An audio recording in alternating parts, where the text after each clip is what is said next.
ये सीबीआई नहीं है, इसके जद में जाइए।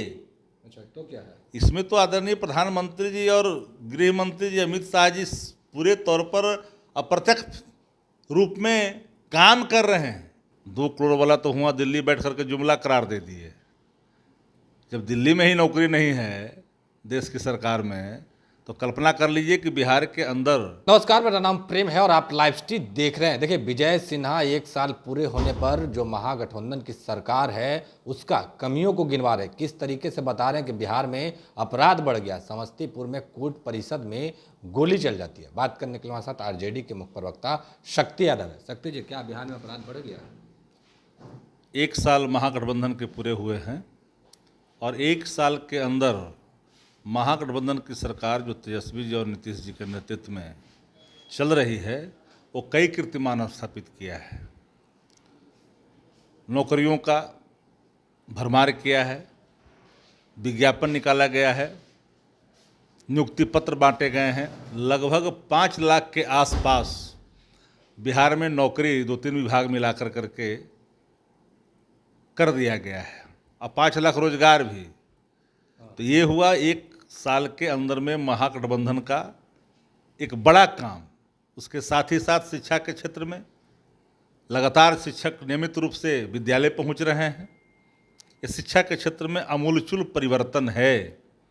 भारतीय जनता पार्टी जरा बताए ना कि साथे रहे थे तो के वो नियुक्ति दिया था। 2 करोड़ वाला तो हुआ दिल्ली बैठ करके जुमला करार दे दिए।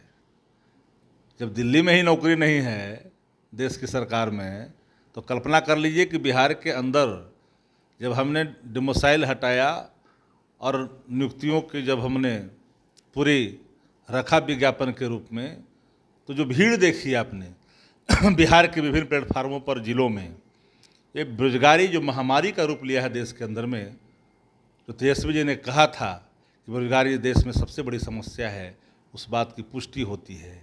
और युवा का दर्द से युवा ही समझ सकता है।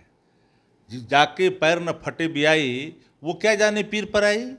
भारतीय जनता पार्टी कॉरपोरेट की बात करती है, चंद लोगों की बात करती है। किसान की आय दुगनी किया क्या? 22 में दुगनी करने की बात करती थी। महंगाई तो घटी नहीं, बेरोजगारी तो घटी नहीं, बढ़ते ही चली गई। सुरसा का तो संविधान बदलने के, आरक्षण समाप्त करने की बात कर रहे हैं। आइए पूछ रहे हैं कि मैं उनको चुनौती देता हूँ नेता प्रतिपक्ष जी को कि सिर्फ जो आप समस्तीपुर की चर्चा कर रहे हैं और अररिया की, ये दोनों जिलों के आंकड़े एनसीआरबी की और राज्य क्राइम ब्यूरो का, दोनों का निकलवा लीजिए। अगर महागठबंधन का 1 साल और 1 साल पहले का एनडीए जब साथ में थी बीजेपी तब का, अगर कम नहीं हुआ होगा तो मैं हर चीज़ उनको स्वीकार कर लूँगा। निकलवा लें, आंकड़ा तो कुछ है नहीं। फ़र्क इतना ही है कि पहले के क्राइम को दिखाया नहीं जाता था बल्कि तुरंत उतार दिया जाता था। अच्छा। अब के क्राइम में होता है कंपाइल करके क्राइम को दिखाया जाता है। गोली की घटना अगर समस्तीपुर में घटी है कोर्ट परिसर में, तो इनको सीतामढ़ी में याद है ना कि कोर्ट परिसर में AK-47 से छलनी ही कर दिया था। ये तो मरा बेचारा जिंदा भी रहने के आसार हैं और पूरी बात चल रही है और पुलिस पूरी तफ्तीश भी कर रही है। और जो लोग इसमें शामिल होंगे, चाहे वो बंगाल की खाड़ी में भी होंगे, वहाँ से उठा करके ला करके उनको जेल के सलाखों में डाला जाएगा। ये ना कानून का राज है जी। अच्छा, एक सवाल और है। जिस तरीके से सुप्रीम कोर्ट ने लालू प्रसाद यादव के मामले को लेकर याचिका दायर किया था सीबीआई ने, उसके बाद डेट आगे बढ़ी है, पर बीजेपी के लोग कह रहे हैं कि नीतीश कुमार ही ना करवा रहे थे ये सब चीज़।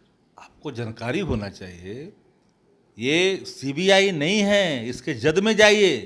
अच्छा, तो क्या है? इसमें तो आदरणीय प्रधानमंत्री जी और गृह मंत्री जी अमित शाह जी पूरे तौर पर अप्रत्यक्ष रूप में काम कर रहे हैं और भारतीय जनता पार्टी लगातार उन पॉलिटिकल पार्टियों को तंग कर रही है जो विपक्ष में है, खास करके राजद, जो इनके आंख में आंख लड़ा कर करके इनके सारे कमियों को गिनाता है देश के सामने, इनको करारा जवाब देता है।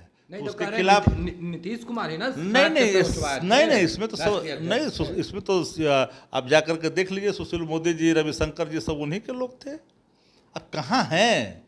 ये भारतीय जनता पार्टी को डर हो गया है।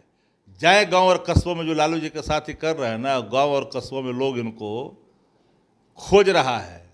दिखाई नहीं पड़ेंगे गली और कुची में। ये आने वाला दिन में 24 में कहीं अत्ता पत्ता रहेगा जी।